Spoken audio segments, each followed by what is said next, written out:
Chamomile infused pumpkin spice bread with chunks of pumpkin spice right in the bread. Roasting a pie pumpkin is always better than canned, but for big pumpkin flavor, we're starting with a Kabocha Squash.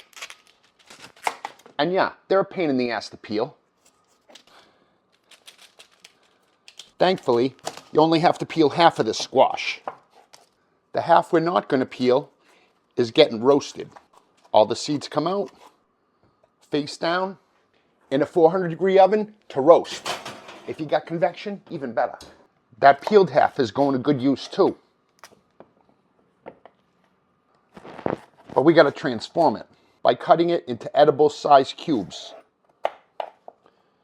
We're making bite-sized pieces for this. That cubed Kabocha squash needs to go in the oven too. This is where we're adding our spice, but instead of pumpkin spice, we're using Chinese 5-spice, which doesn't have nutmeg, ginger, or allspice, and instead has Szechuan peppercorns, fennel, and aniseed. Little pieces of roast pumpkin covered in 5-spice. That's going to be good. These are going in to join that other half. Bread is made with flour and water, and we could use plain water, or we could infuse it with chamomile first. That chamomile is subtle, but it'll come through. About 350 grams. Not bad. Just check the temp and make sure you get it below 105 so you don't kill the yeast, which you could feed with sugar, honey, maple syrup, or in our case, molasses. 20 grams of molasses, a half a tablespoon of yeast. Canned pumpkin doesn't look anything like that. And canned pumpkin doesn't taste like this either. The taste and texture of Kabocha squash is the best. You're going to need 300 grams of that homemade pumpkin puree.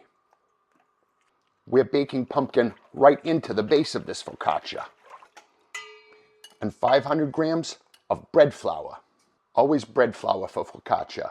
And 11 grams of kosher salt.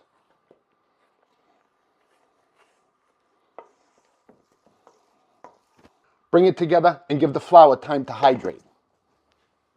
The best part about focaccia is it's easy. No machina, no kneading. Just slapping and folding with a wet hand. That dough's real loose. That's what you want. Now we gotta let that double in size. Looking good, but it still needs a wet hand and a few more slapping folds. Oh yeah, that looks real good. Oh yeah. This dough's good. This dough's real nice, but it's gonna need a little longer.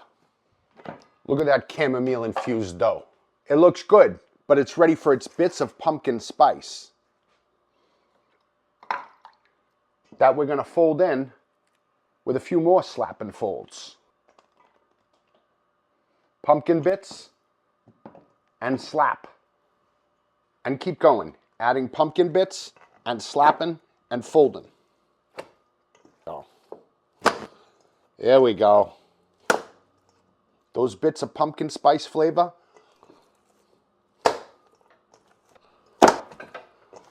are gonna make this focaccia unbelievable. We just gotta let that rise one more time. Smells good, I can tell you that. Now that dough is ready. And you could use a focaccia pan, but instead, we're using a cast iron pan. And this is focaccia, so of course we gotta put olive oil down first, before we put the dough.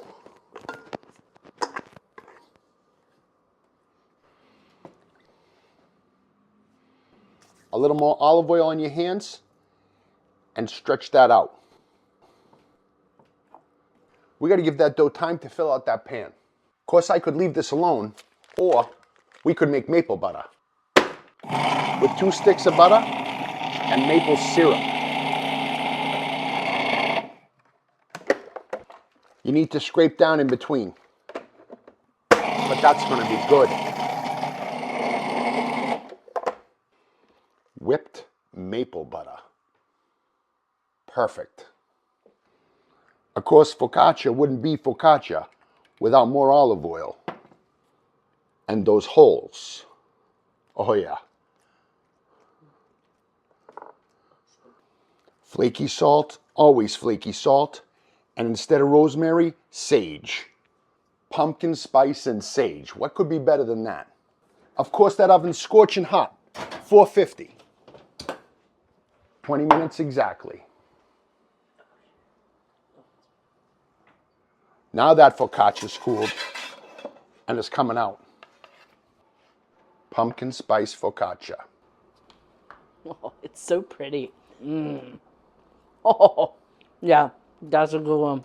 You kidding me? Yes, you need the butter. It's not sticky sweet pumpkin spice. I don't even like pumpkin spice. The texture of that is amazing, but the flavor is roasted pumpkin goodness in those little morsels.